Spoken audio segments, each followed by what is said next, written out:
Math 3 Lesson Summary Video, High Noon and Sunset Shadows.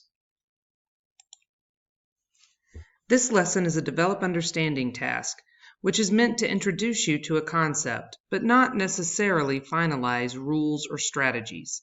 The purpose of this lesson is to introduce the horizontal shift of trigonometric functions in terms of a modeling context. Recall, Carlos has been riding a Ferris wheel with a radius of 25 feet, and the center of the Ferris wheel is 30 feet above the ground. The Ferris wheel makes one complete rotation counterclockwise every 20 seconds.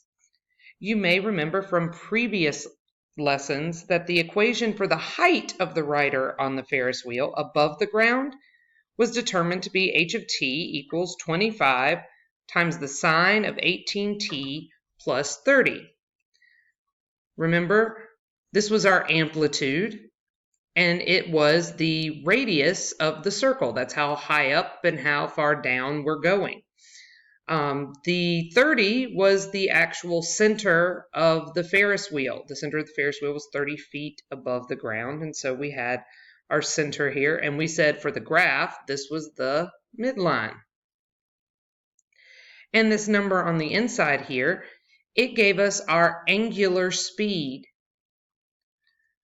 Because we know sine and cosine has to be an angle in here. In order for us to figure out how many degrees we have turned, we have to take our angular speed and multiply it times our time. And so we had to figure out our angular speed. And since it takes 20 seconds to do one full revolution, that was 360 degrees in 20 seconds, which was 18 degrees per second. And you may recall that the graph looked something like this. We had our midline. We were starting there on the right side in the middle, and we would go up, and then we would come back down, and then we would come back up, and we're back to where we started. And it gave us that nice periodic graph. You may also recall that we found for the shadow on the ground, as we went left to right, as we're going around the Ferris wheel, we found the equation for that horizontal distance from the center to be d of t is equal to 25 times the cosine of 18t. Here we said that 25 was again the radius of the Ferris wheel, and it was also the amplitude of the graph. Again, 18 is our angular speed. And we didn't have a midline other than 0, because here the center of the Ferris wheel was 0. If we were on the left of the center, we were negative distance, and if we were on the right of the center, we were a positive distance. So we do still have that center out there. It just happens to be 0. So these were all things that we had established beforehand as Carlos rode the Ferris wheel. So based on your previous work, you probably wrote these equations in terms of the angle of rotation being measured in degrees. Revise your equations so that the angle of rotation is measured in radians. Will it change our graph if we're measuring, or change our equation if we're measuring in radians instead of degrees? The Ferris wheel is still going to have a radius of 25 feet, and its center is still going to be 30 feet off of the ground. We're not physically changing the Ferris wheel. So does that affect the equation? If you think about our two equations, the only thing that is even affected by angles was the input of sine and cosine. What we input into sine and cosine always has to be an angle. And so that's why we had to include that angular speed, because we were converting the time into how many degrees had time passed. So it's that 18 in our equations that are going to have to change. It was 18 degrees per second because our time was in seconds. 18 degrees per second. So we need to change our angular speed to be in radians per second. That's what we need to change for our equations. So before we had said that it was 360 degrees in 20 seconds because that was how long it took to do one full rotation. So if we don't want to use degrees and we want to use radians, 1 full rotation is 2 pi in 20 seconds. So 2 pi over 20 reduces to pi over 10 radians per second. So when I write my equation for the first one, I'm going to have that h of t is equal to, the 25 doesn't change, it's the same radius of sine, but instead of being 18t, I'm going to have pi over 10t plus 30. Again, our height above the ground didn't change. When we change the second one, that distance left and right, d of t is still going to be 25 times the cosine. It's just that our angular speed is now going to be pi over 10t. And so the equations didn't change that much. We just needed to change the angular speed. Revise the equations from question 3 so that the writer's initial position at t equals 0 is at the top of the wheel. Now, if you recall our Ferris wheel, we had our Ferris wheel, and for all of our computations, we've been starting over here at the right side, exactly halfway. So we've been starting where we are 30 feet above the ground. That's where we're starting, 30 feet above the ground, and we are 25 feet all the way to the right. So we're always starting 25 feet over here to the right and 30 feet at the ground because we've been starting on this side of the Ferris wheel. They want us to change our equation so that the start isn't here anymore. The start is actually up at the top. So we're going to have to think about that for a second. If I think about what I'm changing, I'm not changing the radius of the circle. It's still going to have a radius of 25 feet. So that part's not changing. I'm still going to be 30 feet above the ground. That part's not changing. Even my angular speed, I'm still going pi over 10 radians per second. I'm not changing the speed of my circle. So all of those numbers in my equation currently are staying exactly the same. So we really need to think about what's changing. All functions have an input and an output. So our original equation for this one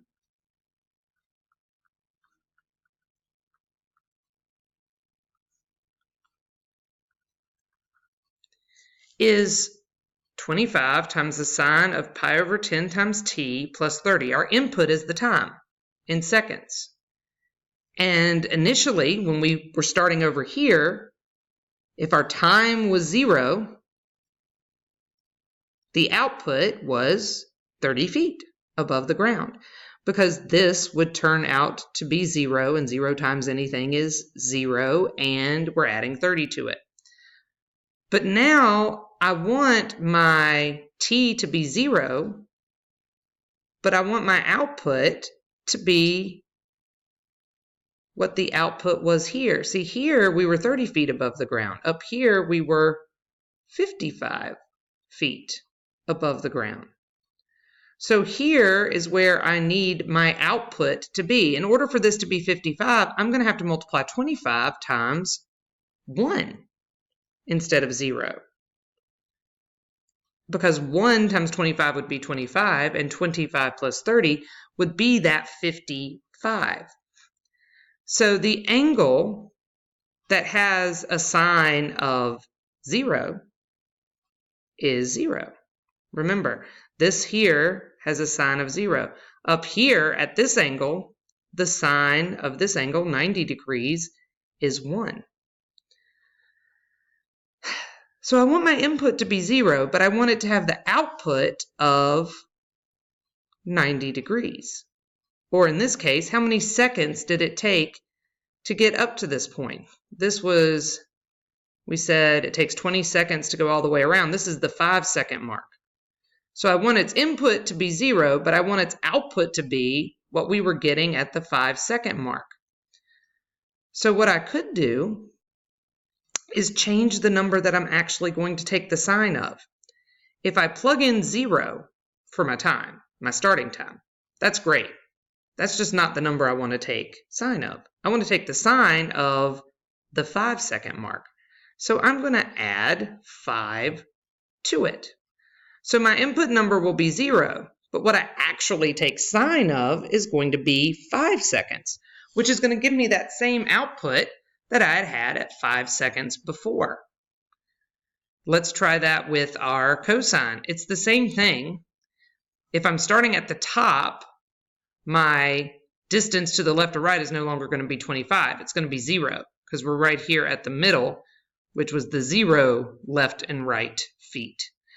And so again, I want my input to be 0. I want to plug in 0, but I don't want to take the cosine of 0 because I want to end up with the cosine for this spot. That's going to give me this output, and it too is 5 seconds later than we were before. So I want to plug in 0, but I want to get the output that 5 seconds had. And so we're really shifting that graph over. If we remember our initial graphs, sine initially went this way, and we started here at 0. But we want to take this point that's up here at the top of the wheel, and we want to shift it over until it's at 0. We want to make that the starting point. And if you remember from your transformations, if you want to shift a graph to the left, you have to add inside the function. And so all we're doing here is making a transformation. That's what's happening. Revise your equations from question 3 so that the rider's initial position at t equals 0 is halfway between the furthest point to the right on the wheel and the top of the wheel. So if we're thinking about our Ferris wheel, we don't want to be at the point furthest right, and we don't want to be at the point furthest top, but we want to be halfway in between it. So that would be right here. So we're trying to get to shift so that we want our starting point to be halfway between that furthest to the right and that furthest to the top. Time-wise, how long would it take us if we were starting here to get there? We knew that it took 5 seconds for us to get all the way to the top, and that's halfway. So this would be at the 2.5 second mark. So we're trying to get the output that was at that 2.5 second mark to be the output for t equals 0. So again, we're not changing the Ferris wheel. It still has a radius of 25 feet. It's still 30 feet off of the ground at the center. So all we're messing with is what is the output going to be for that input. So it's still going to be 25 sine pi over 10 because our angular speed hasn't changed. And it's still going to be 30 feet above the center. But when I input 0, I want my output to be the output that was at 2.5 seconds. So I'm going to add that 2.5 seconds so that that's the output that comes out. Again, we're shifting that graph left 2.5 seconds. When we do it with our cosine graph,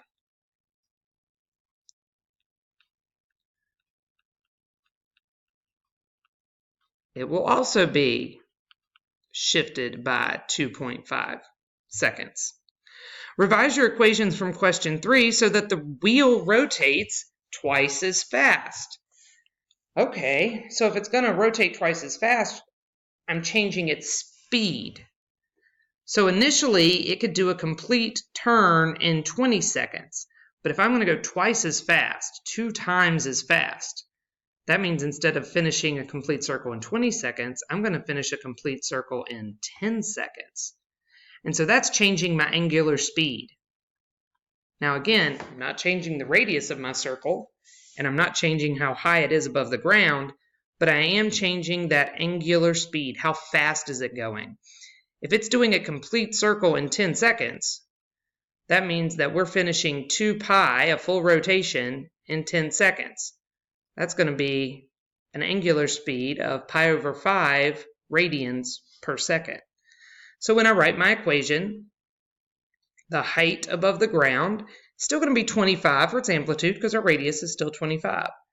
It's going to be sine, but our rate of change, that angular speed, is no longer pi over 10.